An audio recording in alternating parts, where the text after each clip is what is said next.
आज हम करने जा रहे हैं 11 दिसंबर की जितनी परीक्षा उपयोगी एग्जामिनेशन पॉइंट ऑफ व्यू के हिसाब से इंपॉर्टेंट न्यूज़ है वो मैं कराने जा रहा हूँ। एक तो मैंने ऊपर की तरफ दे रखा विश्व चैंपियन, अभी शतरंज की विश्व चैंपियनशिप का आयोजन किया गया, वह किसने जीता। इसके अलावा रॉयल गोल्ड मेडल ये आर्किटेक्चर या वास्तुकला के क्षेत्र में एक भारतीय ने जीता।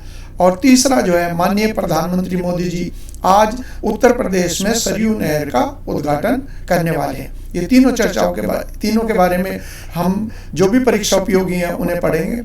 मैं अपने बारे में बता दूं, मेरा नाम DK राठी है और मैं GS का मेंटोर हूं और एक लेखक हूं। स्नेहा पब्लिकेशन के द्वारा मेरी पुस्तकें सामान्य अध्ययन की हिंदी और इंग्लिश दोनों में प्रकाशित की जाती हैं। तो पहली जो न्यूज़ है वो आ गई मैग्नस कार्लसन के बारे में। मैग्नस कार्लसन जो है, जिनका फोटो मैंने यहाँ पर आपको दिखा रखा है, इन्हें कहा जाता था जब इन्होंने शुरुआत करी अंतर्राष्ट्रीय स्तर पर शतरंज के कंपटीशन में भाग लेने की, तो इन्हें कहा गया चाइल्ड प्रोडिजी।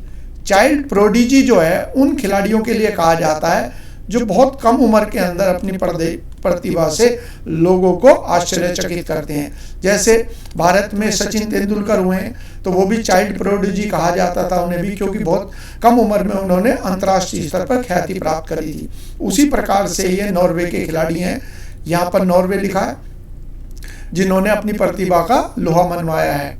अब यहाँ पर हाल ही में लिखा हुआ जो पहली न्यूज़ है, यहाँ से शुरू करते हैं कि नॉर्वे के जो खिलाड़ी हैं मैग्नस कार्लसन ने दुबई में, ये संयुक्त अरब अमीरात का जो एक शहर है जिसका नाम दुबई है, UAE का, वहाँ पर आयोजित किया गया। इसका आयोजन किसके द्वारा किया गया? FIDE। ये FIDE जो है ये शतरंज को संचालित करने वाली, रेगुलेट करने वाली जो इंटरनेशनल ऑर्गेनाइजेशन है उसी को FIDE कहते हैं। इंग्लिश में इसको इस तरीके से लिखते हैं। इसी के द्वारा विश्व चैंपियनशिप का आयोजन किया गया और इस चैंपियनशिप में जो कम्पिटिटर थे वो थे रूस के इयान नेमोमिनियाची। इनके खिलाफ इन्होंने ये मुकाबला लड़ा था और इसमें उन्होंने हराकर अपने खिताब का बचाव किया। ये जो वर्ड है खिताब का बचाव किया, इसका मतलब है कि पूर्व के अंदर ये विश्व विजेता ही रहे हैं और ये 5वां विश्व खिताब इन्होंने जीतने में सफलता हासिल करी है। और यहाँ इंग्लिश में देखिए, यहाँ लिखा हुआ है कि ये 5th सक्सेसिव, देखिए फोटो में मैंने यहाँ पर देखिए 5th सक्सेसिव लिखा हुआ है। इसका मतलब ये हो गया, देखिए थोड़ा सा और बड़ा कर दूं मैं, 5वां सक्सेसिव का मतलब हो गया 5वां लगातार ये खिताब इन्होंने इस बार जीतने में सफलता प्राप्त करी है। पहली बार जो इन्होंने खिताब जीता था वह जीता था 2013 के अंदर, जब उन्होंने भारत के महान खिलाड़ी आनंद विश्वनाथन को पराजित किया था विश्व प्रतियोगिता जिसका आयोजन चेन्नई में किया गया था। उसके बाद से लगातार ये विश्व चैंपियनशिप को जीते आ रहे हैं। हालांकि 2020 के अंदर कोविड की वजह से इस चैंपियनशिप का आयोजन नहीं किया गया था, यानी कि एक बार विश्व चैंपियन बनने के बाद ये लगातार विश्व चैंपियनशिप को जीतते आ रहे हैं। इसके अलावा आप जैसे नॉर्वे के बारे में आप पढ़ते हो तो जब कभी भी हम मानव विकास रिपोर्ट पढ़ते हैं, ह्यूमन डेवलपमेंट रिपोर्ट आप जब कभी भी पढ़ रहे हैं तो आप हमेशा पाते हैं कि नॉर्वे जो है वो उच्च स्थान ग्रहण करता है, सबसे पहले नंबर पर नॉर्वे। तो नॉर्वे जो है उन गिने चुने देशों में है जहाँ पर जितने भी हम मानक तय करते हैं मानव की खुशहाली के, मानव के स्वास्थ्य के, या फिर लोकतंत्र की सजीवता के, या फिर पत्रकारिता के, स्वतंत्रता के, तो उनमें हम पाते हैं ये देश जो है अग्रणी स्थान लेता है। उसी देश से ये मैग्नस कार्लसन है। अगली जो न्यूज़ है वो आ गया रॉयल गोल्ड मेडल के बारे में, जहां मैंने ये फोटो दे रखा है एक भारतीय का। तो ये रॉयल गोल्ड मेडल जो है ये वास्तुकला, जिसे आर्किटेक्चर कहते हैं, उस क्षेत्र का एक बहुत बड़ा पुरस्कार माना जाता है और इसको भारतीय वास्तुकार बालकृष्ण दोषी जो है ये 94 साल के वास्तुकार हैं। और आप नाम जानते होंगे, हमारे यहाँ एक प्रख्यात IIM है, Indian institute of management Ahmedabad. इसकी जो बिल्डिंग है अहमदाबाद की, उसका निर्माण जो है इनके संचालन में ही किया गया था, उसके लिए भी ये जाने जाते हैं। और इनकी विशेषता है कि पाश्चात्य यानी कि वेस्टर्न आर्किटेक्चर में भारतीय परिवेश, इंडियन जो हमारे इथोस हैं, मानक हैं, उनको शामिल करके इन्होंने ये निर्माण कर रहे हैं। जितनी बिल्डिंगें इनके द्वारा निर्मित है, इन्हें रॉयल गोल्ड मेडल 2020 से प्रदान किया जाएगा। ये जो पुरस्कार है वास्तुकला के लिए दुनिया के सर्वोच्च सम्मानों में से एक माना जाता है। इसके अलावा रॉयल गोल्ड मेडल की महत्व क्या है, क्यों दिया जाता है? ये व्यक्तिगत रूप से महारानी, ब्रिटेन की जो महारानी है, जो 50 साल से अधिक समय से ब्रिटेन की महारानी के पद पर अभी तक बनी हुई है, उनके द्वारा इसको अनुमोदित या रिकमेंड किया जाता है। और इसे ऐसे व्यक्ति या उन लोगों के समूह को दिया जाता है जिनका वास्तुकला की उन्नति पर महत्वपूर्ण प्रभाव रहा हो। अगली जो न्यूज़ है वो आगी, प्रधानमंत्री मोदी जी सरयू नहर राष्ट्रीय परियोजना का आज शुभारंभ करेंगे। और ये जो नहर परियोजना है ये क्या है? ये भारत में उत्तर प्रदेश में ये प्रारंभ की जाएगी। और उत्तर प्रदेश में भी पूर्वी उत्तर प्रदेश ये है मुख्यतः जिसको सबसे ज़्यादा लाभ मिलेगा। देखिए, उत्तर प्रदेश की जो सबसे लंबी नहर है वह तो कहलाती है शारदा नहर।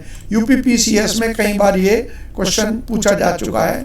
इसकी चर्चा हम कभी जब उत्तर प्रदेश की नहरों के बारे में करेंगे तब मैं बताऊंगा। फिलहाल तो ये सरयू नहर की चर्चा है, तो उस दौरान ही मैंने ये पक्ष जो है आपको दिमाग में डाल दिया ताकि आप इसको भी याद रखें। ये किन किन जिलों में लाभ पहुंचाएगी? बहराइच, गोंडा, श्रावस्ती, बलरामपुर, बस्ती, सिद्धार्थनगर, संत कबीर नगर, गोरखपुर और महाराजगंज। अब मैं आपको ये तीनों के तीनों ये 9 जिले जो हैं उत्तर प्रदेश के जिन्हें लाभ होगा उन्हें मैं आपको मैप पे दिखा देता हूँ। ये जो सर्किल मैंने दिखा रखा है इसी का ध्यान रखिए, यहाँ पर ही मैं आपको ये दर्शाता हुआ चलूँगा। देखिए, सबसे पहले तो ये नहर कहाँ से कहाँ तक है? ये बहराइच से शुरू होकर और कहाँ तक जाएगी? बहराइच से यहाँ पर महाराजगंज तक जाएगी। और जितने भी जिले इस दौरान इसके बीच में पड़ेंगे वो मैं आपको दिखाता हुआ चलता हूँ। देखिए, एक तो बहराइच हो गया पहला, दूसरा हो गया श्रावस्ती, इसके बाद आ गया गोंडा, देखते रहिए, इसके बाद बलरामपुर, फिर आ गया बस्ती, सिद्धार्थनगर, संत कबीर नगर, गोरखपुर और महाराजगंज। यानी कि ये हिस्सा जो है, देखिए जरा मैं आपको और बड़ा करके दिखा दूं ताकि आप इसे और अच्छे से देख पाएँ। देखिए, ये जितना भी हिस्सा है यहाँ से लेकर ये आप देखिए, ये नेपाल दे रखा है, तो ये सारा हिस्सा जो है नेपाल से लगा हुआ, ये तराई का इलाका कहलाता है। तराई क्षेत्र, तराई का मतलब है जहाँ पर जल की अधिकता है और वो हिमालय की तलहटी के पास का क्षेत्र, उसे तराई कहते हैं। इन क्षेत्रों के अंदर यहाँ पर जल की जो समस्या थी, खास तौर से सिंचाई के लिए, इरिगेशन के लिए, उसका समाधान जो है वो इसके द्वारा पूरा होगा। तो एक प्रकार से हमारे पूर्वी उत्तर प्रदेश में भी जो कृषिगत उन्नति है वो हमें अब देखने को मिलेगी। वापस जो है अब हम उसी पॉइंट पे चलते हैं। यहाँ पर देखिए जो पॉइंट हमारा अभी तक चल रहा था, अब इससे जो है जिससे 30 लाख किसानों को फायदा होने की पूरी संभावना है। यानी कि जितने लोग पीने के पानी की बात आएगी या सिंचाई की बात आएगी वो भी प्राप्त होगी। इससे 14.04 लाख हेक्टर भूमि जो है वो सिंचित होगी, यानी कि इरिगेटेड होगी। और साथ ही साथ कल मैंने आपको एक और दिया था कि नदी जोड़ो परियोजना, ये भी ध्यान रखिए। हाल ही में इसके लिए देश की जो पहली नदी जोड़ो योजना है वो आपने पढ़ी थी कि वो उत्तर प्रदेश और मध्य प्रदेश का एक संयुक्त उपक्रम होगा, जॉइंट वेंचर होगा, जिसके अंतर्गत केन नदी को बेतवा नदी के साथ जोड़ा जाएगा। तो जैसे नदियां जुड़ रही हैं उसी का उदाहरण हम कह सकते हैं। ये हमारी जो सरयू नहर परियोजना है ये भी उसका उदाहरण होगी। इसमें क्या है कि ये इस परियोजना से घाघरा सरयू, देखते चलिए, घाघरा, सरयू, राप्ती, बाणगंगा और राइन नदियां, ये जो नहरें हैं, ये जो नहर का निर्माण किया गया है सरयू नहर परियोजना, इसमें कई सारी नहरें बनाई जाएंगी और उस नहरों के द्वारा ही ये सारी की सारी नदियां जो है वो आपस में जुड़ेंगी। इससे भविष्य में आवागमन का साधन जो है वो सहज भी हो जाएगा, यानी कि इसका इस्तेमाल परिवहन के लिए भी किया जा सकता है। अब आप दोबारा से देख लीजिए, यहाँ पर मैंने जो नहरें दे रखी हैं, जैसे मैं यहाँ पर आपको बताता हुआ चलूँ, ये नहर हो गई घाघरा नहर, जिसे करनाली भी कहा जाता है, नेपाल से आती है और आगे चलकर ये सरयू के नाम से जानी जाती है। अब तो उत्तर प्रदेश सरकार ने फैसला किया है कि हम इसे घाघरा की जगह पर सरयू नदी के नाम से जानेंगे। तो सरयू नदी हो गई, और एक नदी जो है फिर ये नेपाल से आ रही है, वो राप्ती। तो दो प्रमुख नदियां जो है वो तो मैंने आपको इसके अंदर दिखा दी। आज का चैप्टर यहाँ पर, या आज की जो लेक्चर है वो मैं आज समाप्त करता हूँ।